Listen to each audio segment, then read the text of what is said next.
ओम नमः शिवाय भक्तों, आज की इस वीडियो में हम जानेंगे कि सावन की सोमवार के दिन हमें किस प्रकार से घर पर पूजन करना होता है, पूरे सावन के महीने में किस तरीके से पूजन करना होता है और भोलेनाथ को हम कैसे प्रसन्न कर सकते हैं।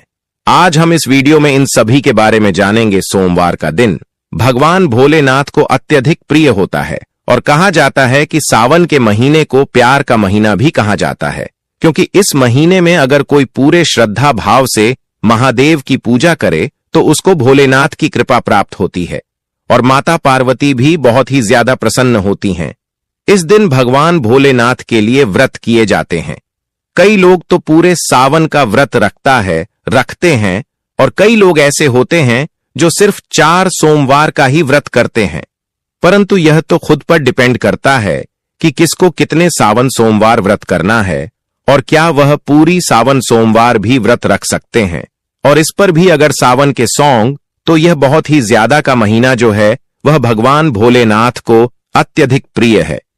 पूरे सावन मास में पड़ने वाले सभी सोमवार, प्रदोष और शिवरात्रि जो है वह भगवान भोलेनाथ की पूजा अर्चना के लिए बहुत ज्यादा विशेष होते हैं। तो देखिए, इस दिन सुबह सवेरे नित्य कर्मों से स्नान आदि करके निवृत्त होकर साफ स्वच्छ वस्त्र धारण करें और हो सके तो भक्तों नहाने के पानी में आप थोड़ा सा गंगा जल मिला लें। 1 से 2 बूंद गंगा जल की जरूर शामिल करें। इससे गंगा जल स्नान माना जाता है। और इस दिन हो सके तो सफेद कलर के वस्त्र धारण न करें, हो सके तो हर रंग की वस्त्र धारण करें। हर रंग महादेव को अति प्रिय है। कहा जाता है कि सावन के महीने में हरा रंग पहनना काफी ज्यादा शुभ माना जाता है। इसके बाद यह किसी भी शिवालय में जाकर शिवजी को अभिषेक करें, उनकी पूजा आराधना करें और शाम के समय आप इस पूजन को कर सकते हैं, क्योंकि शिवजी के सभी प्रकार की पूजा प्रदोष काल में की जाती है। और अगर शाम को समय ना हो तो आप सुबह भी पूजन को कर सकते हैं। तो इस प्रकार से चौकी या पेट पर सफेद या हरे रंग का हम वस्त्र बढ़ा लेंगे और अच्छा तो का यह फूलों का आसान देते हुए यहां पर हम शिव परिवार को विराजमान कर लेंगे। अब देखिए, हम शिव जी का अभिषेक करेंगे तो यहां पर एक थाली ले ली है। यहां पर हमने पीतल की थाली ली है, आप स्टील की भी ले सकते हैं। आप उसे किचन में उसे ना करते हो और इस पर देखिए, यह तो आप स्वास्तिक बना लीजिए। यहां पर मैं ओम बना रहे हूं। अब हमें लेना है और बेलपत्र का आसान देते हुए यहां पर हम शिवलिंग को विराजमान कर लेंगे। आप किसी भी तरह का शिवलिंग ले सकते हैं, पत्थर का, स्फटिक का। यह अगर आपके पास नर्मदेश्वर है तो उन्हें विराजमान करके पूजन कर सकते हैं। और अगर शिवलिंग ना हो आपके घर में तो आप मिट्टी से भी, यानी वाला भाग जो है वह उत्तर दिशा होना चाहिए और शिवलिंग की जलहरी भी दांडी वाले भाग की तरफ यानी उत्तर दिशा की ओर होनी चाहिए। धूप रख लेंगे और इसके बाद अपनी पूजा को शुरू करेंगे। फिर उसे शुद्ध जल से भरिए। इसके बाद इस प्रकार से 4 बार जल छोड़ते हुए हम शिव जी का अभिषेक करेंगे। और हो सके आप जिस पत्र से अभिषेक कर रहे हैं उसमें गंगा जल की 2 से 3 बने अवश्य शामिल करें, क्योंकि गंगा जल से अभिषेक करना काफी ज्यादा शुभकारी मान जाता है। कहा जाता है कि सावन के महीने में अगर आप गंगा जल से अभिषेक करते हैं तो महादेव उससे अधिक प्रसन्न होते हैं। भक्तों, आप सबको यह तो पता ही होगा कि इस बार जो कुंभ का मेला लगा था उसमें से सब लोग गंगा जल लेकर आए हैं, तो आप उसे गंगा जल का इस्तेमाल इस पूजन में कर सकते हैं। आपको ज्यादा नहीं, बस ओनली 2 से 3 गुना ही डालना है और अभिषेक करते समय ओम नमः शिवाय, ओम नमः शिवाय इस तरह से आप मंत्र जाप करते रहें। और जल से अभिषेक करने के बाद यहां पर मैंने पंचामृत लिया है, यानी दूध उत्पादन की प्राप्ति है। तो अलग अलग वस्तुओं से अभिषेक शिवजी का किया जाता है शिवजी को, और जल से आप अच्छे प्रकार से अभिषेक करें। अभिषेक काजल है। तुलसी जी के गमले को छोड़कर अन्य किसी भी पौधे के गमले में या किसी भी पवित्र पेड़ की जड़ में आप इसे डाल सकते हैं। अब देखिए, गंगा जल और फूलों की सहायता से स्थान के भाव से हम सभी को चिता दे देंगे और जो कि कभी पवित्रीकरण कर लेंगे, अब अवश्य की भावना से यहां पर हमने कलवा अर्पित कर दिया है सभी को।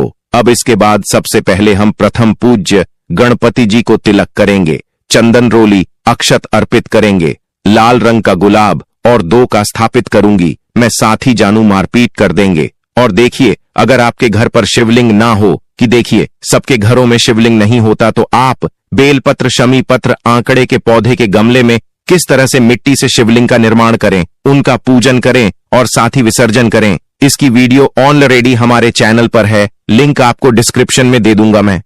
क्योंकि देखिए, बहुत से लोग पूरे सावन के महीने में हर रोज पार्थिव शिवलिंग का निर्माण करके भोजन और विसर्जन करते हैं। तो यहां पर देखिए, सभी को हमने चंदन रोली से तिलक कर दिया है। शिव जी को हम सिर्फ चंदन से तिलक करेंगे, उन्हें रोली, सिंदूर, कुमकुम नहीं की जाती। अब इसके साथ ही देखिए, शिवलिंग को भी हम वस्त्र की भावना से कर देंगे और चंदन का त्रिकुंड लगाकर फिर हम उनका श्रृंगार कर लेंगे, होता है। और इसके साथ ही देखिए, उन्हें अक्षत अर्पित कर देंगे। देखिए, जो भी पूजा में आप चावल प्रयोग करें वह टूटा फूटा ना हो, आपका चावल होना चाहिए। कहा जाता है कि शिवलिंग पर खंडित चावल नहीं चढ़ाए जाते, तो इस बात का विशेषकर ध्यान रखें कि चावल टूटे फटे ना हो। आप एकदम स्वच्छ चावल ही ले और चावल को थोड़ा गीला करके आप शिवलिंग पर अर्पित करें। इसके बाद हमें लेने हैं कुछ बेलपत्र। तो इस प्रकार से देखिए, दांडी तोड़कर चंदन से ठीक कर चिकनी साइड से हम बेलपत्र को समर्पित करेंगे। आप जबलपुर समर्पित करें, उससे पहले आप जो बेलपत्र होता है उसे पर कुछ न कुछ आवश्यक लिखकर अर्पित करें। उसे पर ओम का चिन्ह बना ले या फिर राम लिख ले, आपको उसके ऊपर कुछ न कुछ लिखना है। अगर आप कुछ ना लिख रहे हैं तो उसे पर थोड़ा सा तिलक लगा ले चंदन का, और उसे पर थोड़े से अक्षत रख ले और उसके बाद शिव जी को अर्पित करें। आंकड़े के पत्ते हो अगर आपके पास तो आपको अर्पित करें, धतूरा अर्पित करें और बेलपत्र आप 1-2 जितना इच्छा हो उतने बेलपत्र अर्पित कर सकते हैं। इसके साथ यहां पर हम शमी पत्र अर्पित कर देंगे। भक्तों, ऐसा माना जाता है कि एक शमी पत्र 1000 बेलपत्र के बराबर होता है। कहा जाता है कि शमी पत्र अगर सावन के महीने में कोई व्यक्ति शिवलिंग पर चढ़ा रहा है तो उसकी मनोकामना अति शीघ्र ही पूर्ण हो जाती है। और ऐसा माना जाता है कि शमी पत्र में साक्षात भोलेनाथ का बस माना जाता है। अगर आप सावन के महीने में एक शमी पत्र भगवान भोलेनाथ को जरूर अर्पित करें, और आपको उसे किस तरीके से अर्पित करना है, जरूरी नहीं है कि जिस वक्त उसको तोड़ा जाए इस वक्त शिव जी को अर्पण करना है। आप रात के वक्त इसको तोड़कर रख सकते हैं और सुबह भोलेनाथ को इसको चढ़ा सकते हैं। आपको इसको धोना नहीं है, स्वच्छ नहीं करना है, तोड़ के रख लेना है और उसके बाद सब्जी को पैसे ही चढ़ता है। और एक जरूरी नहीं है जितनी वस्तु है हमने अर्पित की है उतनी ही आप करें, ऐसा कुछ नहीं है। भगवान भोलेनाथ तो एक लोटा से ही प्रसन्न हो जाते हैं। अगर मन में सच्ची श्रद्धा है तो अगर कोई सच्ची मां श्रद्धा से 1 लोटा भी भगवान शिव पर अर्पित करता है तो उसको भी महादेव खुशी खुशी मान लेते हैं। आपको सच्चे मन और श्रद्धा से अर्पित कर सकते हैं, वरना भगवान भोलेनाथ तो इतने बोले हैं, सभी को हमने पुष्पित कर दिए हैं। जो भी मिठाई मिष्ठान मेरे रथु फल आपके घर पर उपलब्ध हो उनका होगा। श्रावण सोमवार की व्रत कथा को पढ़ लेंगे या सुन लेंगे। और यह देखिए, कथा सुनने की अपेक्षा में पढ़ने को ज्यादा अच्छा मानते हैं, क्योंकि इससे हमारा मुख और कान दोनों ही पवित्र होते हैं। तो कथा हम आपको कथा भी सुना देते हैं, क्योंकि जब इतनी जानकारी दे रहे हैं तो कथा और बता ही देते हैं। यहां सावन सोमवार व्रत की संपूर्ण कथा, सावन सोमवार व्रत की उत्पत्ति कथा, प्राचीन पौराणिक कथा, बहुत प्राचीन काल की बात है।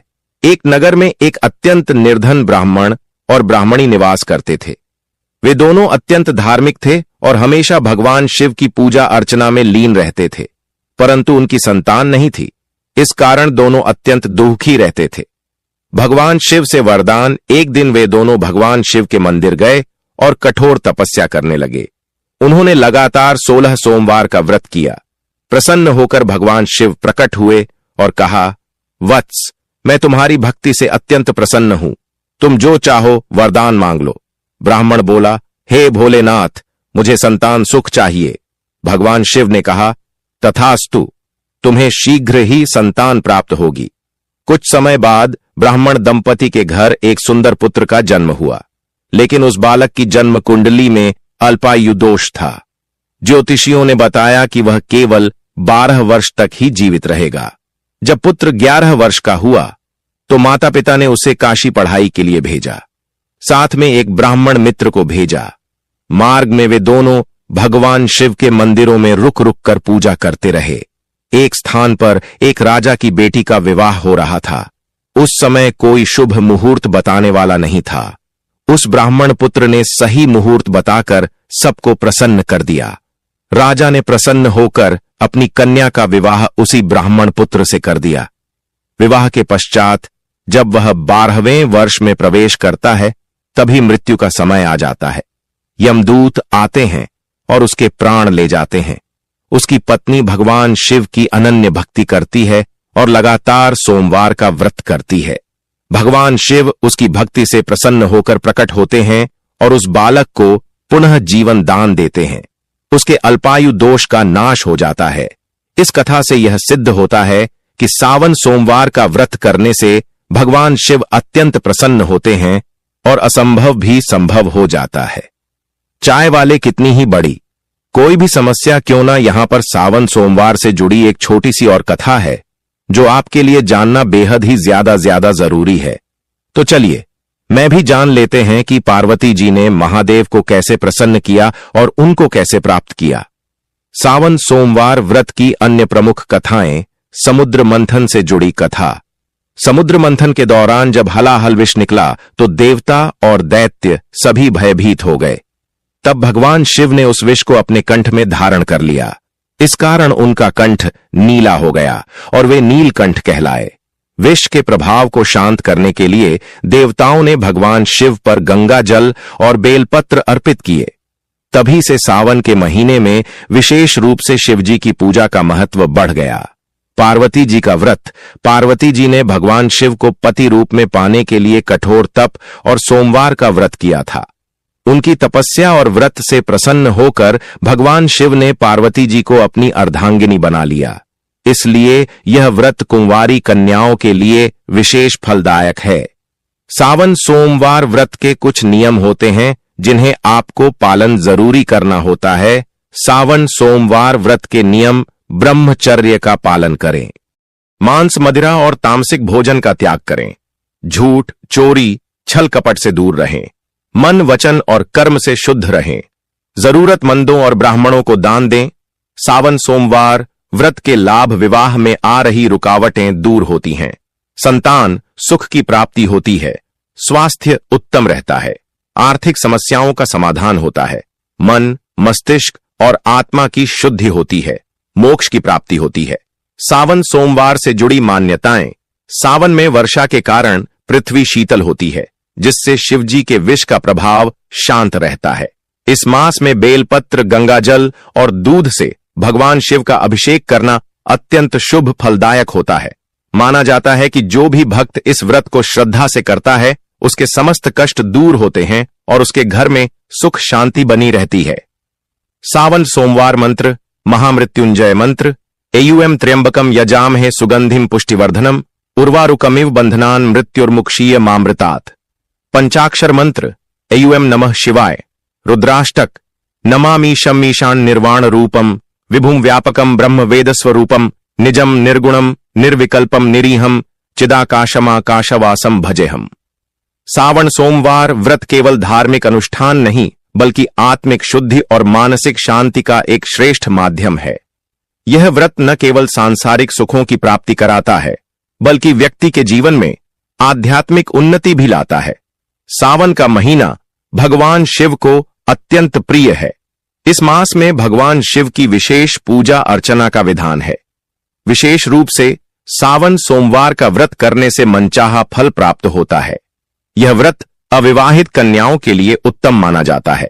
मान्यता है कि इस व्रत से कन्याओं को मनचाहा वर मिलता है और विवाहित महिलाएं अपने पति की लंबी उम्र और सुख समृद्धि के लिए यह व्रत करती हैं। सावन सोमवार व्रत का महत्व। सावन के सोमवार भगवान शिव की उपासना के लिए सर्वश्रेष्ठ दिन माना गया है। जो भी श्रद्धालु इस व्रत को विधिपूर्वक करता है, उसे सभी मनोकामनाओं की पूर्ति होती है। यह व्रत विशेष रूप से विवाह, संतान, धन, स्वास्थ्य और समृद्धि के लिए किया जाता है। इस व्रत से जन्म जन्मांतर के पापों का नाश होता है और मोक्ष की प्राप्ति होती है। इसके साथ ही व्रत से संबंधित कई ऐसी जानकारियां हमें प्राप्त होती हैं जो मैं पहले से पता नहीं होती, तो इस प्रकार से कथा संपन्न करने के बाद हाथ के पुष्प या अक्षत को भगवान के चरणों में छोड़ देंगे और यह जो जल का लौटा हमने रखा था तो आप 2 बेल पत्र ले ले भोग के लिए। और देखिए, जिस तरह से हम भगवान विष्णु के भोग में तुलसीदास और गणपति जी के भोग में दुर्गा डालते हैं, इस तरह से भगवान भोलेनाथ के भोग में कपूर से आरती करूंगे, क्योंकि भगवान भोलेनाथ को कपूर भी अत्यंत प्रिय होता है। आप चाहे तो नॉर्मल दीपक से भी आरती कर सकते हैं, या फिर जो दीपक हमने प्रचलित किया था स्टार्टिंग में, उससे भी आप बड़े ही प्रेम पूर्वक गणपति जी की, भगवान शिव शंकर की माता पार्वती की, समस्त शिव परिवार की आरती उतार सकते हैं। और आरती करने के बाद अपनी इच्छा और सामर्थ्य के अनुसार आप कुछ दक्षिणा अवश्य निकाल दें। इससे पूजा में रही कमियां संपूर्ण हो जाती हैं। और सीधे हाथ में थोड़ा जल लेकर चौकी के आसपास 3 बार फिर जाकर भगवान भोलेनाथ से पूजा में रही कमियों के लिए क्षमा याचना कर ले तो उम्मीद करते हैं सावन सोमवार को जरूर पसंद आएगी। वीडियो अगर अच्छी लगी हो तो इसे लाइक शेयर करें और इसी तरह की वीडियो देखने के लिए चैनल को सब्सक्राइब कर लें। भक्तों, जाते जाते हम यहां पर आपको एक महत्वपूर्ण जानकारी भी दे देते हैं। सावन मास में शिवलिंग पर क्या चढ़ाने से कौन सा लाभ प्राप्त होता है, तो चलिए वह भी जान लेते हैं। हमने इतनी पूजा पाठ की है और हमें इस बात का तो ज्ञान होना ही चाहिए कि हमें किस चीज से चढ़ाने से कौन सा लाभ प्राप्त होता है। तो सबसे पहले बेलपत्र, जो आमतौर पर हर कोई शिवजी पर बेलपत्र चढ़ता है, तो बेलपत्र चढ़ाने से सभी संकटों से मुक्ति मिल जाती है। शक्कर अगर कोई सावन के महीने में चढ़ता है तो उसे सुख और सौभाग्य की प्राप्ति होती है। दूध, अगर कोई 1 लोटा शिवलिंग पर दूध चढ़ता है तो उसकी मानसिक शांति प्राप्त होती है। इलायची, अगर कोई भगवान शिव को इलायची चढ़ता है सावन के महीने में तो उसे हमेशा के लिए दरिद्रता दूर हो जाती है। चावल, अगर कोई चावल शिवलिंग पर चढ़ता है तो उसे धन की प्राप्ति होती है। अगर कोई बहुत दिनों से धन से संबंधित उससे कोई संबंधित परेशानी है, कर्ज बहुत हो रहा है, तो शिवलिंग पर चावल जरूर चढ़ाएं। और चावल एकदम शुद्ध और स्वच्छ होना चाहिए, टूटे कटे फटे न होना चाहिए। साथ ही गाय का घी, अगर आप शिवलिंग पर गाय का घी चढ़ा रहे हैं तो आपको बोल और तेज की प्राप्ति होगी। केसर, शिवलिंग पर चढ़ने से दाम्पत्य जीवन में प्रेम की भावना बढ़ती है। साथ ही शहर सुंदरता और आकर्षण का प्रतीक माना जाता है। कहा जाता है कि अगर आप शिवलिंग पर शहर चढ़ाते हैं तो इससे आपकी सुंदरता और आकर्षक में बढ़ोतरी होगी। दही, खुशी और आनंद का प्रतीक, दही चढ़ाने से आपके मन में खुशी और आनंद की अनुभूति होती है। इत्र, लोगों से मुक्ति और धर्म में लाभ की प्राप्ति होती है। वाला शिवलिंग पर चढ़ने से धन और लंबी उम्र होती है। काला तिल चढ़ाने से विजय और पितरों की कृपा, पितरों को भौतिक सुख शांति मिलती है। गेहूं, शिवलिंग पर गेहूं चढ़ाने से संतान सुख की प्राप्ति होती है। धतूरा, शिवलिंग पर धतूरा चढ़ाने से शिवजी अति प्रसन्न होते हैं। तो भक्तों, आपको हमारे द्वारा दी गई है जानकारी कैसी लगी, कमेंट बॉक्स में जरूर बताएं। अगर आपको वीडियो अच्छी लगी हो तो वीडियो को लाइक करें और ज्यादा से ज्यादा अपने फैमिली फ्रेंड के साथ इस जानकारी को शेयर करें। धन्यवाद। कमेंट बॉक्स में हर हर महादेव अवश्य लिखें। ओम नमः शिवाय। सावन का महीना जब शुरू होता है तो ऐसा लगता है मानो खुद भोलेनाथ धरती पर उतर आए हों। हर दिशा से हरियाली की बरसात होती है और वातावरण शिवमय हो जाता है। ये वो समय होता है जब हर कोई भोलेनाथ की कृपा पाने के लिए प्रयास करता है। लेकिन बहुत कम लोग जानते हैं कि एक खास काम अगर सावन में किया जाए तो शिव की ऐसी कृपा मिलती है कि जीवन में कभी धन, वैभव और समृद्धि की कोई कमी नहीं रहती। आज हम आपको यही रहस्य बताने जा रहे हैं, एक ऐसा काम जो चाहे मर जाना पड़े लेकिन सावन में जरूर करना चाहिए, क्योंकि इससे होगी धन की बारिश और शिव कृपा अमृत समान बरसेगी। भारत में हजारों वर्षों से चले आ रहे परंपराओं में सावन को सबसे पवित्र महीनों में से एक माना जाता है। इस पूरे माह में भगवान शिव की पूजा विशेष फलदायी मानी जाती है। लेकिन क्या आपने कभी गौर किया है कि कुछ लोग हर साल शिवजी की आराधना करते हैं, व्रत रखते हैं, अभिषेक करते हैं, फिर भी उनकी आर्थिक स्थिति नहीं सुधरती? क्या कारण है कि इतनी भक्ति के बाद भी लक्ष्मी कृपा नहीं मिलती? इसका कारण है तरीका, भक्ति का तरीका, कर्म का तरीका और विश्वास का तरीका। और इन्हीं तरीकों में छुपा है वो एक काम जो सावन में करना आपकी किस्मत पलट सकता है। इस रहस्य को समझने से पहले आपको एक सच्ची कथा सुनाते हैं। यह कथा है मध्य प्रदेश के एक छोटे से गांव के एक साधारण व्यक्ति राम प्रसाद की। राम प्रसाद गरीब था, लेकिन बहुत श्रद्धावान था। हर साल सावन में व्रत रखता, शिवलिंग पर जल चढ़ाता, लेकिन उसका जीवन वहीं का वहीं अटका रहता। परेशान होकर एक दिन वह पास के एक पुराने साधु के पास गया। साधु ने मुस्कुराकर कहा, तू भगवान को जल तो चढ़ाता है, पर जो उन्हें सबसे प्यारा है वो नहीं चढ़ाता। रामप्रसाद ने पूछा, क्या? साधु ने उत्तर दिया, सेवा। सावन में सेवा करो, गरीबों की, बीमारों की, पशुओं की, वृक्षों की। शिव सेवा से प्रसन्न होते हैं और फिर धन की बरसात करते हैं। उस साल रामप्रसाद ने फैसला किया कि चाहे जो भी हो जाए, वह सावन में रोज एक नेकी करेगा, एक सेवा करेगा। वह वृद्धों को भोजन कराने लगा, बीमार गायों को चारा देने लगा और एक पेड़ रोज लगाता। महीने भर बाद उसका जीवन बदलने लगा। उसी साल उसे एक सरकारी नौकरी मिल गई। जमीन का पुराना केस उसके पक्ष में चला गया और जीवन में पहली बार उसने 4 दीवारी वाला घर देखा। दोस्तों, यह कहानी सिर्फ रामप्रसाद की नहीं, यह चेतावनी है हम सब के लिए। हम मंदिर तो जाते हैं, लेकिन मंदिर के बाहर भूखे को नजरअंदाज कर देते हैं। हम शिवलिंग पर दूध चढ़ाते हैं, लेकिन पास में बैठे प्यासे को एक घूंट पानी नहीं पूछते। सावन में शिव की पूजा जितनी आवश्यक है, उतनी ही जरूरी है सेवा। और यही है वो काम, सेवा, जिसे सावन में करना अनिवार्य है। चाहे मर जाना पड़े, लेकिन सेवा जरूर करनी चाहिए, क्योंकि यही है वो मार्ग जिससे धन की वर्षा होती है। सावन के महीने में शिवजी की पूजा करने के साथ साथ अगर आप हर सोमवार को किसी जरूरतमंद को भोजन कराते हैं, तो समझिए आपने करोड़ों की संपत्ति का बीज बो दिया। भोलेनाथ बहुत सरल हैं, उन्हें प्रसन्न करने के लिए ना सोना चाहिए ना चांदी, बस एक सच्चे हृदय से सेवा चाहिए। एक दिन कोई वृद्धा को सड़क पार करा दो, किसी अनाथ को किताबें दिला दो, किसी बूढ़े बाबा को कंबल ओढ़ा दो। यही है सच्चा शिवाभिषेक। आज हम आपको दिव्या मार्ग चैनल से जुड़ने के लिए आमंत्रित करते हैं, क्योंकि यहां हम आपको हर सावन में ऐसे दिव्य रहस्य और उपाय बताते हैं जो आपके जीवन को सफल और समृद्ध बना सकते हैं। अगर आपने अभी तक चैनल सब्सक्राइब नहीं किया है तो जरूर कीजिए और वीडियो को अपने प्रियजनों के साथ शेयर कीजिए, ताकि वे भी इस रहस्य से परिचित हो सकें। अब एक और गहरा रहस्य जानिए। सावन की अमावस्या के दिन यदि आप एक पीपल के पेड़ के नीचे जाकर शिवजी का ध्यान करते हैं और एक दीपक जलाते हैं, तो सारे पितृदोष समाप्त हो जाते हैं और लक्ष्मी स्वयं उस घर की ओर खींची चली आती है। अगर उसी दिन आप किसी गाय को हरा चारा खिला दें, तो जीवन की हर रुकावट स्वतः समाप्त हो जाती है। ऐसे छोटे छोटे कार्य जो प्रतीत में बहुत मामूली लगते हैं, वही कर्म बन जाते हैं आपकी नियति बदलने का कारण। कभी आपने सोचा है क्यों सावन में नदी, पेड़, पशु पक्षियों और यहां तक कि बारिश की भी पूजा होती है? क्योंकि यही है शिव की दुनिया। जो शिव का है उसकी सेवा करोगे तो शिव स्वयं आपकी सेवा करेंगे।